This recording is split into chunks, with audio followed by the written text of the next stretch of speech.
그러면 이 사실을 그러니까 여러분들이 염두에 두시면서 두 번째 우리가 봐야 될 상황은 뭐냐면요. 지금 금리는 그러니까 5.5%까지 올렸어요. 그동안 금리 얘기 여러 번 했으니까요. 근데 시장은 그러니까 여전히 긴축적이지가 않은 상황이라는 걸 우리 주목을 해야 되는 거예요. 그렇게 긴축적이지가 않다는 것을. 자, 보게 되면요. 총 통화량이 M2지요. M2예요. GDP 대비 총 통화량을 보게 되면요. 팬데믹 이전 수준보다 여전히 높아요. 그러니까요. 실물 경제 한 단위당 그러니까 통화량 공급이 부족하지가 않다 이거예요. 팬데믹 이전 상태보다 여전히 높다 이겁니다. 예? 총 통화량이요. 거기다가 현금성 통화예요. M1이라는 것은 제가 현금성 통화라 했잖아요. 언제든지 현금화할 수 있는 거예요. 예? 언제든지 현금화할 수 있는 거예요. 그러니까요. 현금성 통화는요. 팬데믹 이전에 비해 가지고요. 거의 지금 어느 정도 이 차이가 있냐면은 팬데믹 이전에 한 0.2배였었는데 지금 0.65배 정도니까는 0.45배 정도 많은데 이게 어느 정도 규모냐면요. 12조 달러가 넘는 겁니다. 그러니까 현금성 통화가 팬데믹 이전 상황보다도 한 12조 달러 이상이 더 공급되고 있는 거예요. 거기다가 뭐냐면 MMF라는 것이 MMF도 거의 현금성 통화잖아요. 이건 이제 M1에 안 속하고 M2에 속하죠. 근데 이건 사실상 현금성 통화거든요. 6.5조 달러가 6조 5천억 달러가 여기다 합치게 되면 얼마입니까요? 거의 19조 달러가 현금성 통화가 지금 공급되고 있는 거예요. 시중에요. 예? 추가로 그러니까요. 그러니까 금리를 올려도 그러니까는 이렇게 시중에 돈이 그러니까 많이 공급되고 있으니까는 긴축 효과가 있겠어요? 별로 없죠. 자금이 그러니까 굉장히 여유가 있는 거예요. 자, 그럼 이런 상황 속에서 자, 이제 물가를 봐보세요. 연준은 그러니까 물가를 그러니까 이제 잡아야 되는 건데 잡아야지만이 그러니까 금리를 인하할 수 있는 거잖아요. 금리를 인하할 수 있는 건데 지금 그러니까 미국의 물가는 서비스 물가만이 나왔습니다. 서비스 물가. 상품 물가는 이미 그러니까는 다 꺾였어요. 상품 물가는요. 서비스 물가만이에요. 이걸 보시면요. 이게 이제 연준 중에서 지역 연준 중에서 캔사스시티 연준에서 내놓은 자료인데 여기 보시게 되면요. 우리가 흔히 주거 비용이 계속해서 서비스 인플레이를 주도한다 그러는데 주거 비용을 뺀 이걸 그러니까 핵심 서비스 인플레이를 합니다. 핵심 서비스 인플레이. 빨간색으로 박스를 했죠. 코어 서비스라고 해가지고요. 이걸 보시게 되게 되면은 최근에 그러니까 1월달 걸 보시게 되게 되면요. 1월달 그러니까는 인플레이를 보게 되면 저 위에 그러니까 연두색으로 있는 막대의 기둥.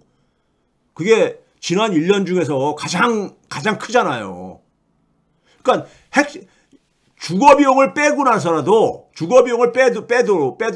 빼도 뭐냐면은 서비스 인플레이율이 여전히 그러니까 살아있다는 얘기인 겁니다.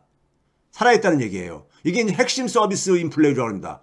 코어 서비스요. 핵심 서비스 인플레이율이요. 근데 상품 인플레이율은 밑에 이제 주황색 막대기로 마이너스로 떨어졌잖아요. 마이너스로 떨어졌어. 그러니까 사실상 그러니까 상품은 이제 그러니까는 억자가 된 거고요. 서비스 물가가 여전히 그러니까는 만만치 않은 자갑에 있다 이겁니다.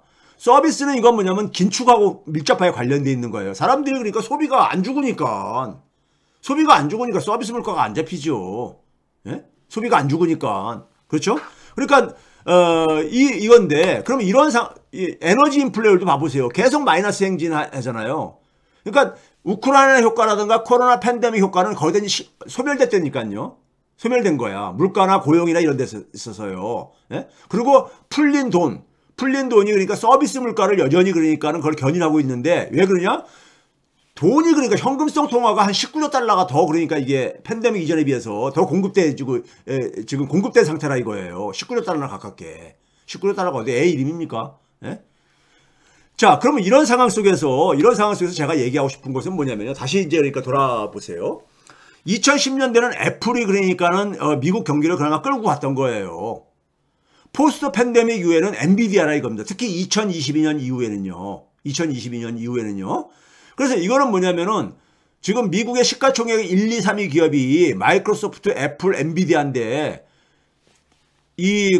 소위 말해서 2022년 이후에 주가 상승률만 보더라도요. 그러니까 2022년 1월 2일이 그러니까 가장 정점이었던 거거든요. 주가가. 예? 정점인데 그때 이후에 좀 떨어졌잖아요. 떨어지다가 회복이 됐는데 그 회복을 이끈 것이 바로 인공지능이라 이거예요. 그래서 실제로 보게 되면 마이크로소프트는 이 기간 동안에 2022년 1월 2일부터 최근까지 한 256%가 올랐어요. 주가가 상승이요. 근데 애플은 뭐냐면 246% 정도 오른 거예요. 근데 엔비디아는 얼마냐? 1314%나 올랐어. 1314%나. 그러니까 압도적이잖아요. 예? 엔비디아가 그러니까 치고 올라온 거예요. 그러니까 쫙 치고 올라온 거예요. 지금 무슨 얘기냐? 2010년대는 모바일이 주도하는 붐 사이클이 만들어졌던 거예요. 예? 즉 돈 버는 기업이 돈을 새롭게 버는 새로운 방식으로 버는 기업이 등장한 거야. 예? 애플이라는 아이폰을 그래가지고요. 이게 붐을 만든 거죠. 근데 지금 우리가 진행되고 있는 그러니까 소위 말해서 이 붐, 미국 주식시장이 지금 그러니까 활발하잖아요. 이거는 인공지능이 주도하는 붐 사이클이라 이거예요. 예? 인공지능이 주도하는 붐 사이클이라 이겁니다. 예? 그럼 여기서 이제 뭐냐면은 이게 이제 그러니까 생태계를 지금 이제 생태계까지 지금 구축이 지금 된 상태라는 얘기는 뭐냐면은 산업이 안정권으로 들어갔다는 얘기인 겁니다. 예? AI가 주도하는 새로운 그러니까 산업 생태계가 안정권으로 들어가기 시작했다는 얘기예요. 그러면은 자, 그럼 이 상태 속에서 이런 상태 속에서 지금 뭐냐면 경기의 붐을 만들어낼 수 있는 이 씨앗이 있는 거예요, 지금요. 씨앗이. 여기다가 근데 금리까지 인하를 해보세요. 금리 인하하게 되면 주식시장은 상승할 수밖에 없잖아요. 돈을 그러니까 푼다는 얘기인 거니까. 긴축해서 그러니까 방향을 전환한다는 의미니까요. 그렇죠?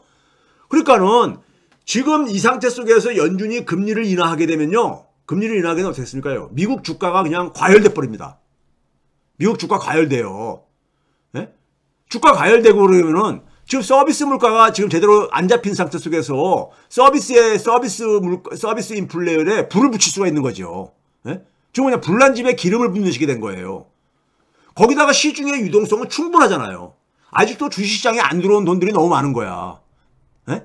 주식시장에 들어올 수 있는 돈들이 굉장히 많아요. 많어. 그러니까 여기다가 근데 연준이 금리 인하까지 해? 금리 인하까지 하게 되면 주식시장 폭발하죠. 소위 말해서 거품까지 만들어질 수도 있죠. 단기적으로 이게 폭발하게 되면요. 그러면 그게 바로 이제 서비스 물가에 오히려 그러니까 기름을 붓는 격이 될 수 있다 이겁니다. 그래서 연준이 그러니까 굉장히 이 금리 인하를 그러니까는 신중할 수밖에 없는 게 지금 전혀 예상하지 못한 소위 말해서 AI 주도의 인공지능 주도의 새로운 붐 사이클이 형성돼주고 앉아 있는 거예요. 이게 딱 앞에 버티고 있는 거야. 버티고 있으니까 여기다가 금리까지 인하해?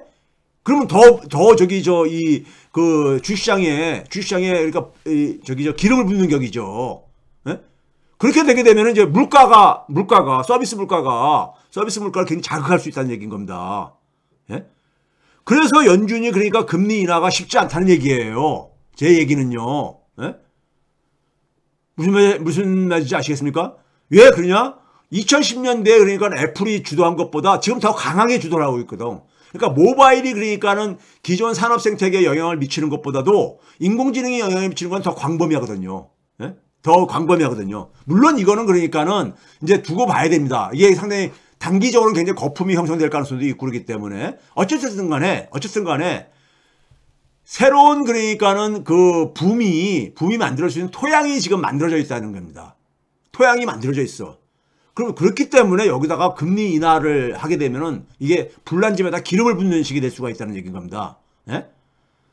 그래서 굉장히 어려운 상황에 있다 이거예요. 그러니까 만약에 금리를 인하해가지고 하게 되면 단기적으로는 이게 거품이 만들 수 있죠.